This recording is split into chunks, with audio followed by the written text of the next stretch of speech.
Si Mia, giat ngan. Gusto na mo tilaw. Ano? Mia!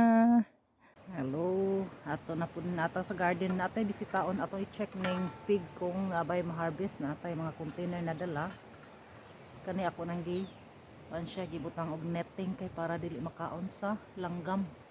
Nga atong tanawon.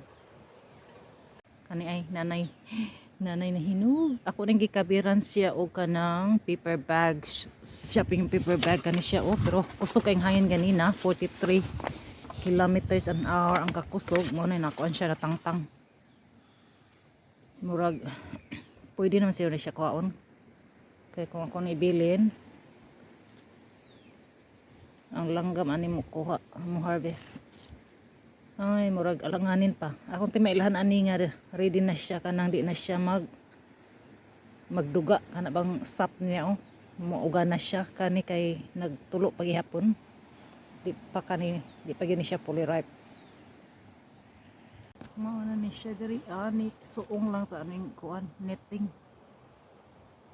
Nanay na nga hinog. So mas maayo siya nga kuhaan siya dahon gamay para ma-expose siya sa sun. Ano siya murag ready naman siya. Kana wala na siya gaduga.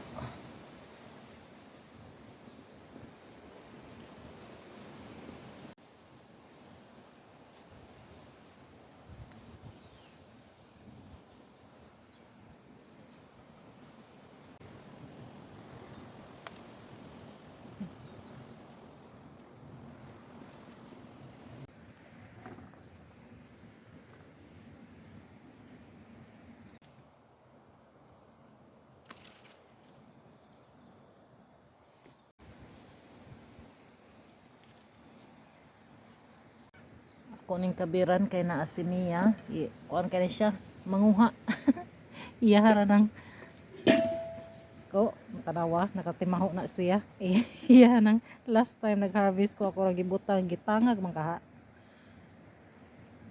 For you I gonna give you some later, okay? Good girl. Mia. You want some?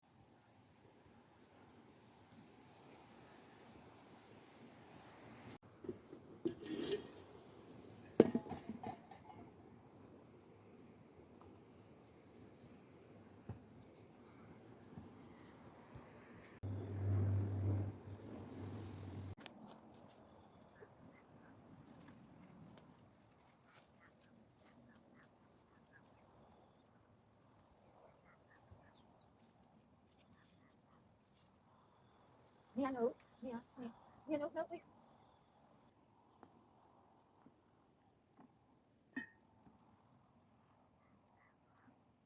Na ni atong na-harvest tanawara. Oops. Si Mia giat ngan. Gusto na mo tilaw. Ano? Mia, you wanna try some? Hey? Okay, we'll try some, okay? This way. Come in. Ooh, nice. Look at that.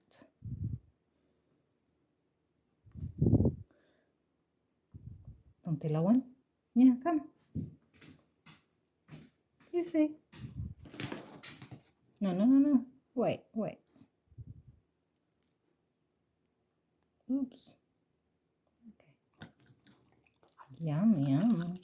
Ado kay siya mo, mo tilaw.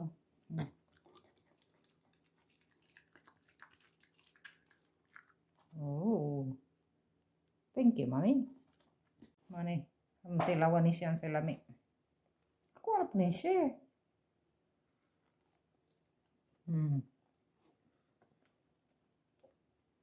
Tamis kay siya. Yeah, no, no, no. No, no. No. Later. I'll give you some later, okay? Thank you. Good girl. I know you like it.